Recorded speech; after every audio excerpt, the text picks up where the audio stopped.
Ini dia bolu kukus talas mini yang rasanya enak. Begitu gigitan pertama pasti langsung jatuh cinta. Beneran, karena rasanya emang seenak itu. Teksturnya lembut, aroma talasnya terasa. Wah, pokoknya dijamin kalau makan satu pasti nggak cukup. Kalau Bunda penasaran dengan resepnya, tonton video ini sampai selesai ya.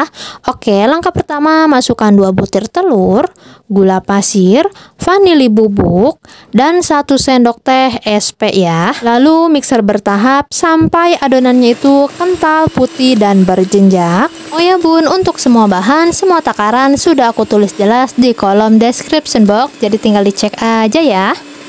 Kalau adonannya sudah kaku seperti yang ada di dalam video, masukkan sedikit demi sedikit susu cair, bisa diganti dengan santan ya. Memasukkan susunya ini harus sambil di mixer ya, agar tercampur merata. Kalau susunya sudah dimasukkan semua, masukkan tepung terigu. Aku menggunakan pro sedang ya. Hampir lupa, aku juga tambahkan setengah sendok teh garam halus. Lalu mixer kembali sampai adonan tercampur merata ya. Tidak perlu terlalu lama, cukup sampai tepungnya itu tercampur rata saja. Nah, ini untuk adonannya sudah tercampur merata, lalu akan aku aduk kembali menggunakan spatula agar tidak ada bahan yang mengendap di bawah. Lalu untuk adonannya ini akan aku bagi menjadi 2 bagian. Untuk wadah pertama aku tambahkan pasta makanan warna kuning. Untuk wadah kedua aku tambahkan pasta makanan rasa taro atau warna ungu. Campur sampai warnanya itu tercampur merata. Nah, untuk adonannya ini akan aku pindahkan ke plastik segitiga. Kalau nggak punya plastik segitiga, bisa memasukkannya itu menggunakan sendok saja ya. Lalu masukkan adonan ke dalam cetakan. Oh ya, ini cetakannya sebelumnya sudah aku olesi dengan minyak sayur ya. Kalau adonan warna kuning sudah dimasukkan semua ke dalam cetakan, lalu timpah adonan warna ungu atau rasa taro ke dalam cetakan. Ulangi caranya sampai adonan warna ungunya itu habis ya.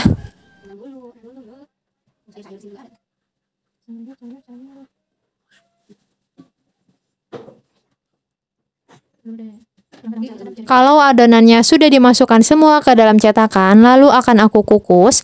Pastikan ya, ini untuk kukusannya sudah banyak uapnya ya. Oh ya Bun, untuk pengukusan bolu mininya ini aku mengukus 2 kali karena hasilnya itu beneran banyak banget loh. Lalu kukus selama 20 menit menggunakan api kecil ya. Nah, ini bolunya sudah mateng, gembul-gembul banget ya hasilnya. Warnanya juga cantik banget, ungu dan kuning tuh, bagus banget kan? Soal rasa ini beneran enak banget, nggak kalah dengan bolu talas yang dijual di toko gede karena emang rasanya enak, teksturnya empuk, wangi talasnya terasa. Pokoknya komplit banget deh. Kalau Bunda mau menambahkan topping di atas ya silahkan, tapi menurut aku gini aja udah enak banget. Pokoknya disesuaikan selera saja ya untuk toppingnya. Jadi selamat mencoba resepnya ya. Terima kasih sudah menonton dan jangan lupa dukung terus channel Intip Dapur Adiba dengan cara like, komen, dan subscribe. Terima kasih. Bye.